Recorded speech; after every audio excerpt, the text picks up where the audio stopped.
Hello, awakened beings. Welcome to this channel. Here I do tarot and oracle readings and energy work like meditations and reiki.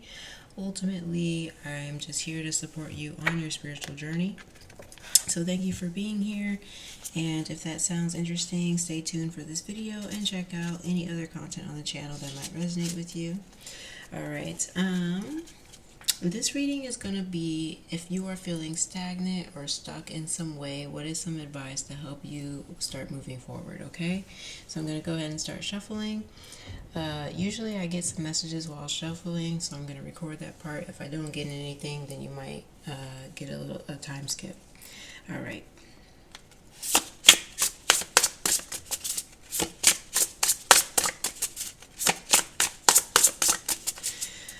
I've just decided, normally I do a free shuffling, but I'm gonna end up doing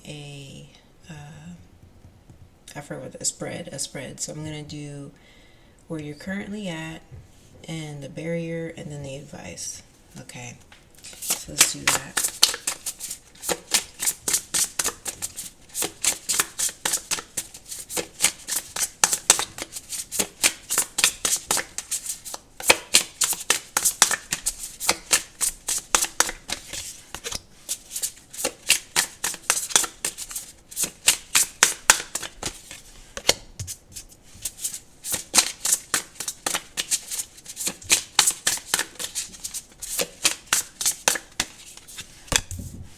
Okay, we got Six of Wands at the back of the deck, so I'll go ahead and touch on that later. So I'm going to start with where you're currently at. So this is going to tell me a little bit about your situation at this time.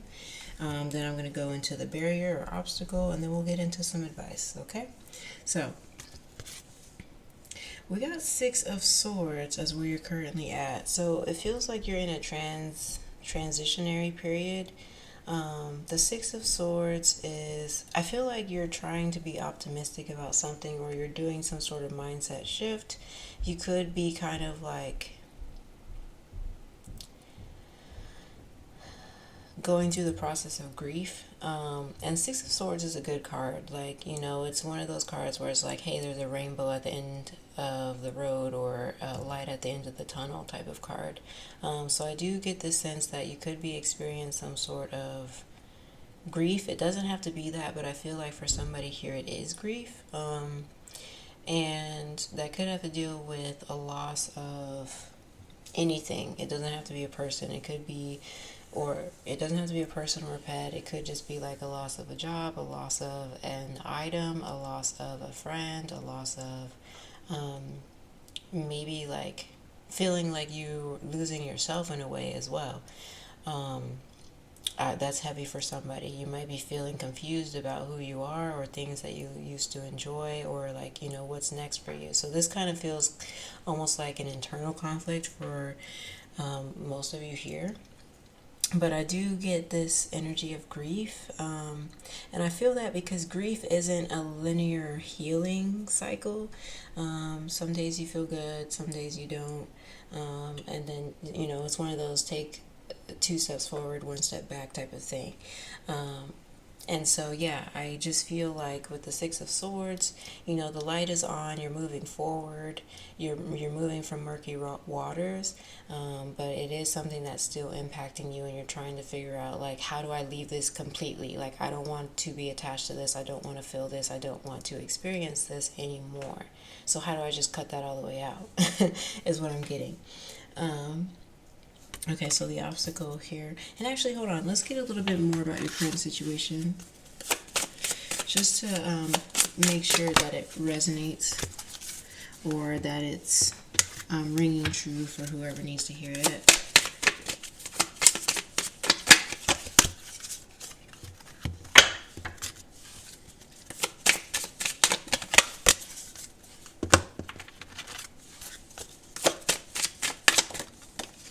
Okay, so to add on to the current situation, we've got balance.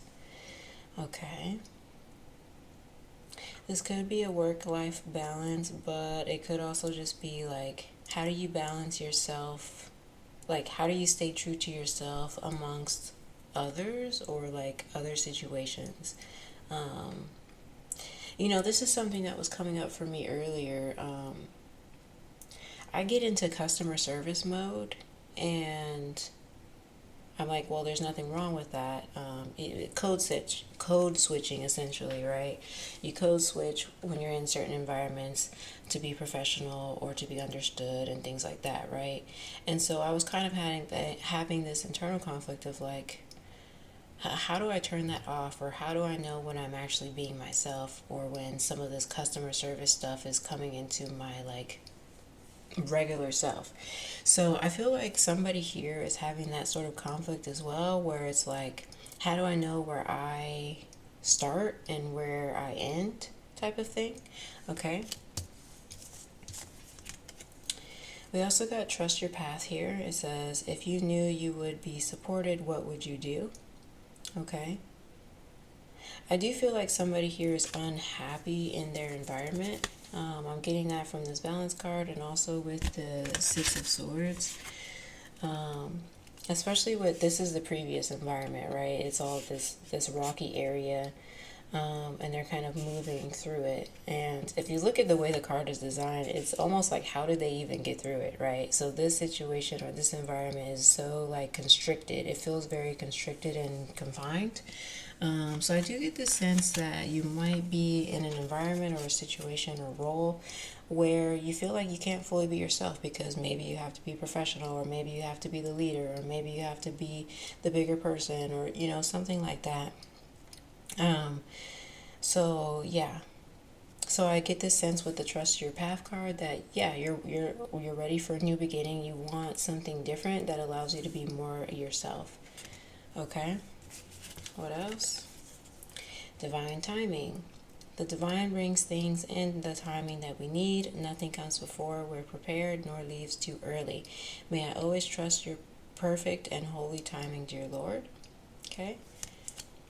And the last one, Luna, which also is about timing in a way. Luna is Mother Moon, that intuition, that spirituality, but that moral compass, that inside voice and sense of direction. And so the thing about the moon is, I was thinking of this earlier as well.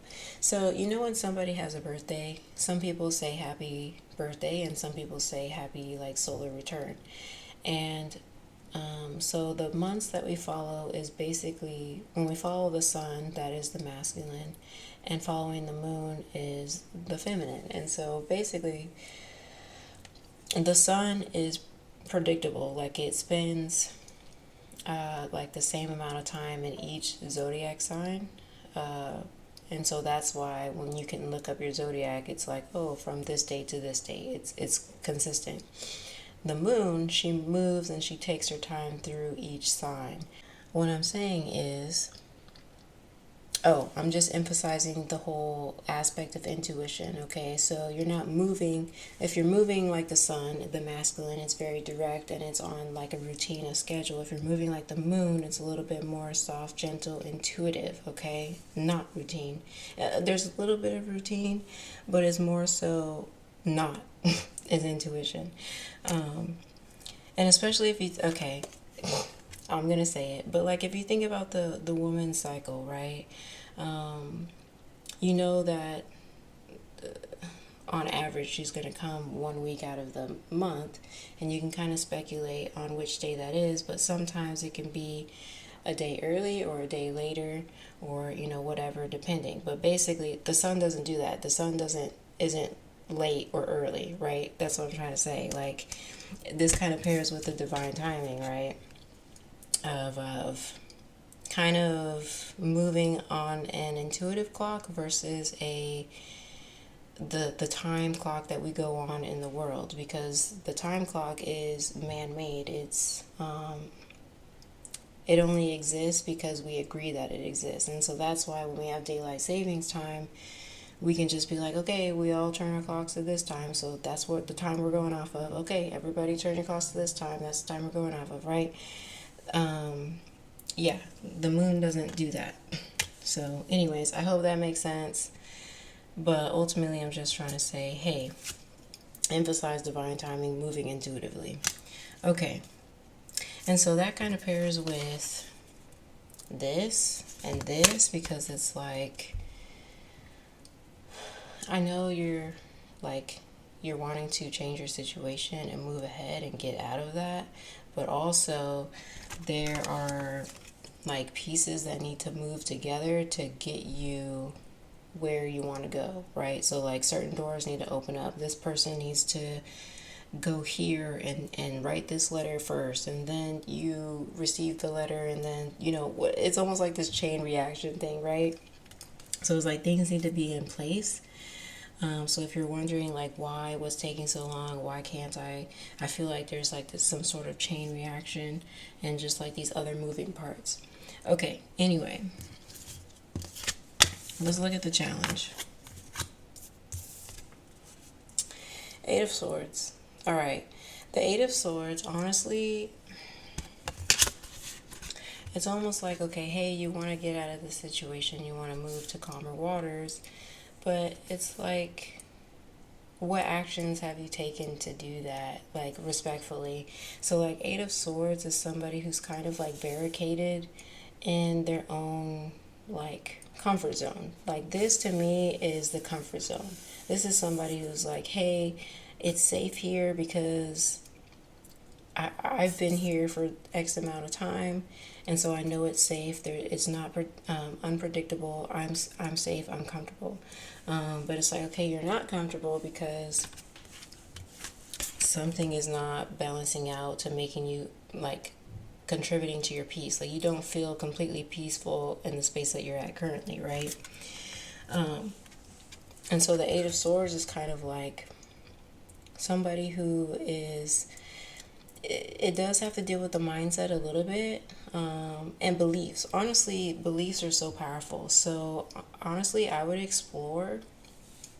So as far as the blockage, like it kind of seems like you may have a belief that makes you think that the space is safe, that it is comfortable, that it will do, and you'll be okay if you don't move along. So I feel like maybe your focus could be on primarily where you're at and not necessarily looking to the future. So like if you focused a little bit more on the possibilities of the future and what it could open up, you could start to feel a little bit more inspired and more encouraged to step out of this little hole here and explore the rest of the world, or explore more of your opportunities, right? So overall, I just feel like the blockage or the barrier is sitting in the comfort zone, making a nest out of a space that you don't really want to make a nest in. So, and it's kind of like, it's one of those things where, like when you're at a job and, like if you're a new person at a job, this is just an example, and they're teaching you stuff and you're like, well, wait, why do you guys do it that way? And they're like, well, we always done it this way, so why would we change it? So it's one of those things where it's like, just because something has always been a certain way doesn't mean that there isn't a better way or that it's right. So that's what I'm getting off of the Eight of Swords, where you're just kind of like, you could be in a situation where you feel like, well, this is what I've always done, this is how I've always been, this is where I've always stayed, so why would I change it? It's been working out so far, even though you feel like you could be happier and more peaceful, opening up a different door. So, all right, let's see the advice here. The advice is Eight of Pentacles. Not eight of Pentacles, Ace. This is the one, Ace of Pentacles. Let's get a little bit more off of that. What are you saying for advice?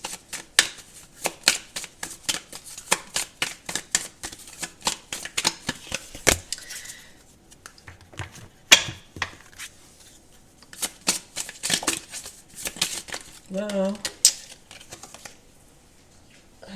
Okay, clarify the Ace.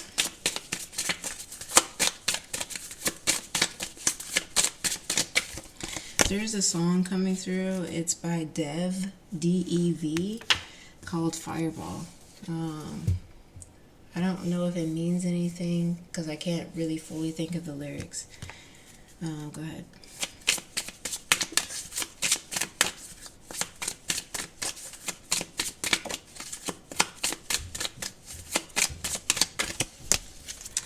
honestly, the song is about somebody who's really feeling themselves. So, I don't know.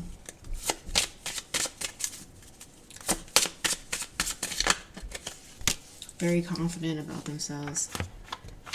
Because I think the first line of the song is, Fireball, I'm a topic all day. I'm going to have to look at that song after this. I might put it in the... if I look it up and it seems to resonate or whatever, then I'll go ahead and put it in the description. Anyway, okay, so we got 8 of Pentacles. Let's see what else we got clarifying. Challenges. Unbearable situations throw you directly into God's arms if you are open. Please take over, divine, and guide the right actions. Please take this burden and show me your will. Okay, I need to tell you guys something about this. I was at this job, and I loved the job.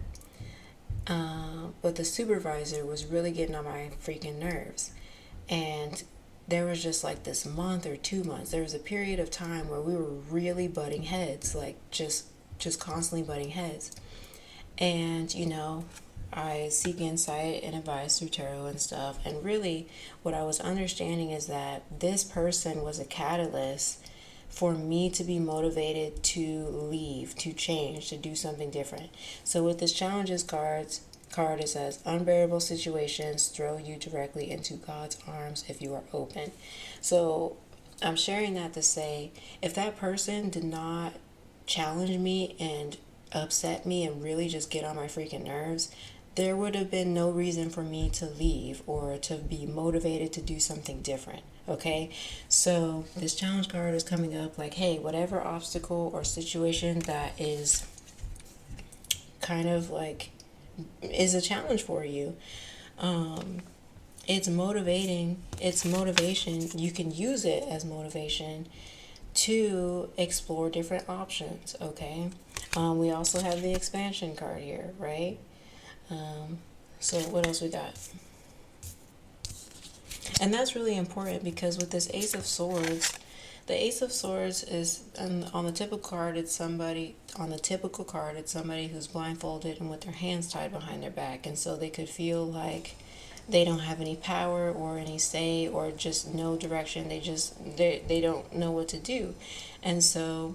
And remember, I was talking about how swords is, you know, the mindset. And so if you really do look at this challenge or this situation as motivation and inspiration, then it can get you to start tearing off layers, start taking your own blindfold off, or really just kind of exploring different. And it doesn't even have to be like, okay, you get out of bed and then you just like throw your hands up and just take a risk and do something like, you know, extremely bold. It doesn't have to be like that. Like the very first thing is planting the seed in your mind. So like if you just plant the seed in your mind of like, okay, well, what if I worked somewhere else?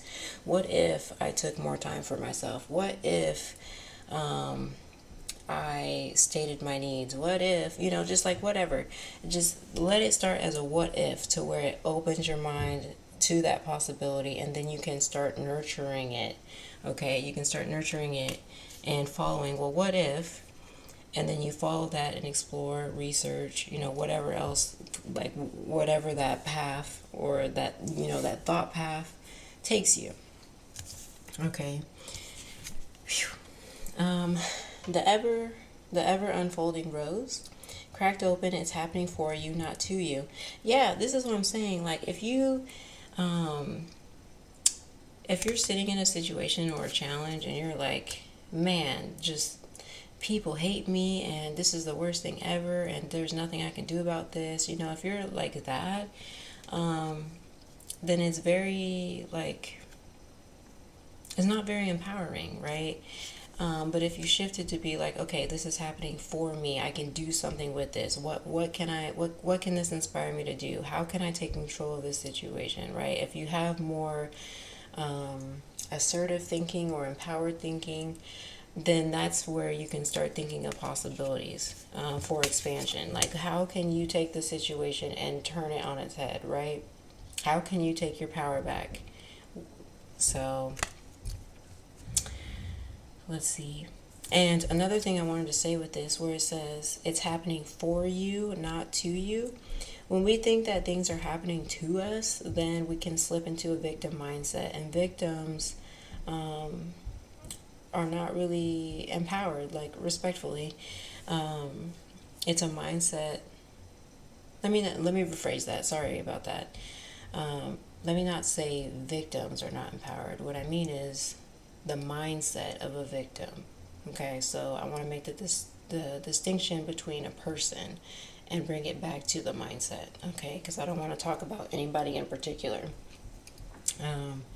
Because people have their own journeys and all that. So, the mindset of a victim can be counterproductive, counterproductive to what we actually seek and where we actually want to go, what we actually want. So I just wanted to point that out. It's happening for you, not to you, and maybe even that subtle shift in thinking can start helping you feel a little bit more empowered. Okay, equilibrium. What is this? I feel like this is a kind of about like coming back to something. What do you mean, Spirit? I mean, the obvious answer is coming back to center, coming back to balanced emotions, balanced thought. But I feel like they're trying to say something more than that.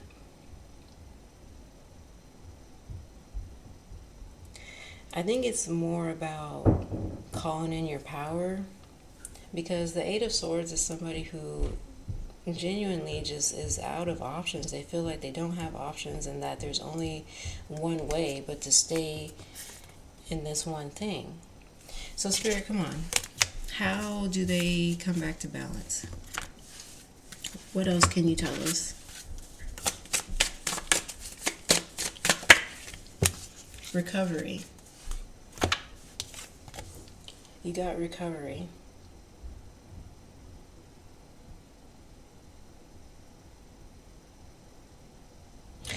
Oh, this is a high message right here.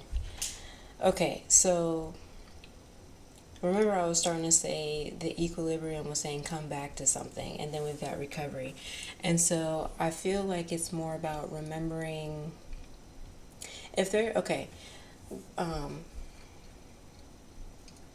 when I worked with people in counseling, how do I word this? Sometimes I worked with people who like were anxious and stuff, and a lot of times what I would do was ask them to remember a time that they were brave or that a situation worked out well for them. And then once they identified a memory like that or a situation, then they could hold on to it as like, oh, wait a second, this is what I did during that time and it worked out, so maybe I can recall that power or that bravery or that, something, and use it for future situations. Okay, so what I'm saying is, like, if you can recall, if you could do the same thing, like if there is a time where you were brave, or if there was a time where you were optimistic, if there was a time where you explored something and it worked out, or and if it's not a memory, then it could be about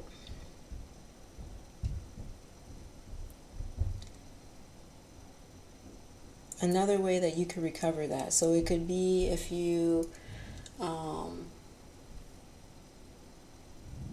sometimes, like, if you think of like a role model who has traits or attributes that you want to unlock for yourself or embody for yourself, then you can kind of tune in and learn from that person and see how they channel that, right? So basically this key card is telling me to share with you that there's something you've got to unlock for yourself or within yourself, whether it's a memory or whether it's triggered by somebody else through inspiration or something like that. But there's something within you that you've got to unlock.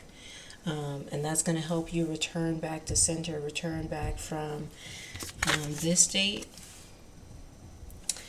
and get over this hurdle and continue to move forward to calmer waters, okay?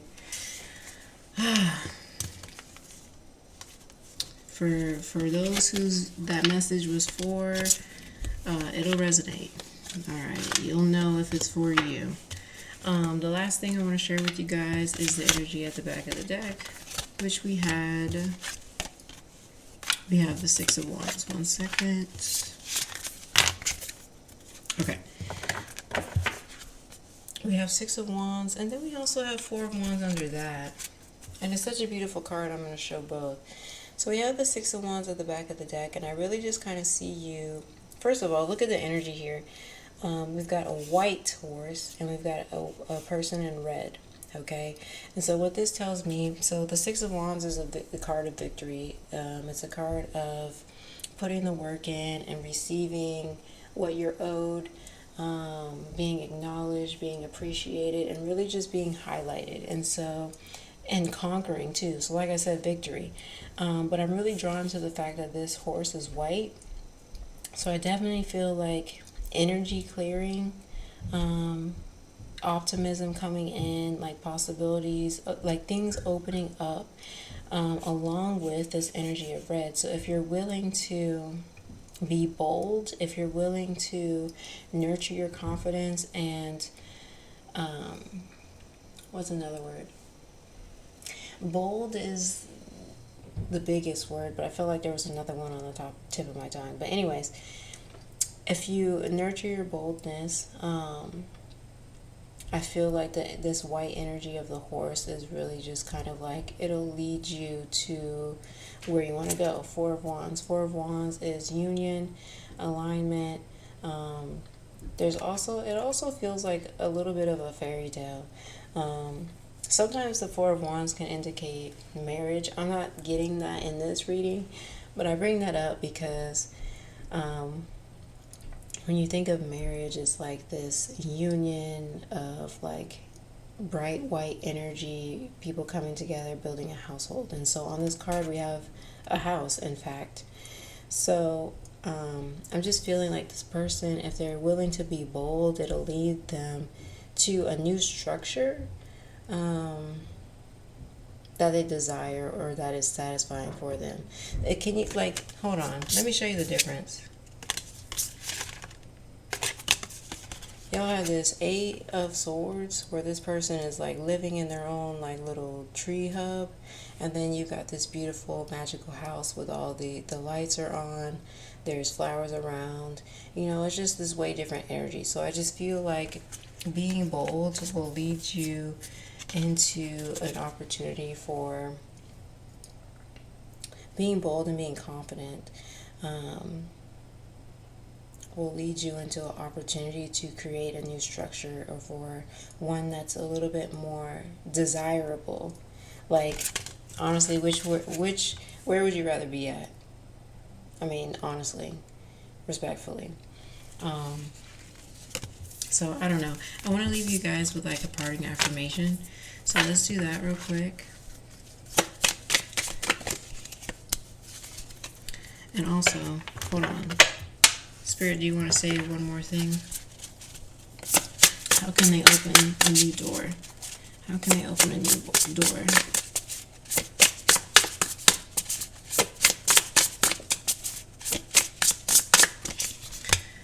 Yo, guys, seriously. Okay, so first I said, okay, let's leave you with a parting message. Why is the card Courage? Y'all, courage. Divine courage is not the absence of fear, but a nudge that says, keep going, do it, don't worry, all will be well. You have to get quiet enough to hear it. Dear Divine, may I feel your courage and your will. And guess what we also got? The Chariot. Tell me this is not saying the same thing, y'all. So, let's read this again, leave you with this parting message of love. Divine courage is not the absence of fear, but a nudge that says, keep going, do it. Don't worry, all will be well. You have to get quiet enough to hear it. Dear Divine, may I feel your courage and your will. The Chariot is forward movement, but it also is this person who is in control. So in the typical Chariot card, it's somebody who's got the reins on the animals in front of them. So they're holding like the reins and they are directing. So this is you in charge. You have control. Whether you recognize it or not, you are in control of your own actions and decisions. You have autonomy. But, and there's also something else. Oh, courage is not the absence of fear. And so my favorite show ever is Courage the Cowardly Dog. And I couldn't understand why his name was Courage, because I was like, he's such a scaredy cat. Why is his name Courage? But it's exactly this. Courage is still being afraid, still feeling fear, but having the courage to still do what needs to be done or move towards that fear, address that fear head on, okay? And oftentimes when we addressed our fears head on, we realized that they weren't as difficult or challenging as we thought. Sometimes things are bigger or exaggerated in our minds than if we actually step up to them. So like I said, I don't know your situation, so if that doesn't resonate and it sounds like I'm invalidating your experience, I apologize. I'm not trying to invalidate your experience. I'm just saying that most of the time things are much bigger in our head than when we actually approach them head on. So I hope you are feeling courageous and inspired and find a way to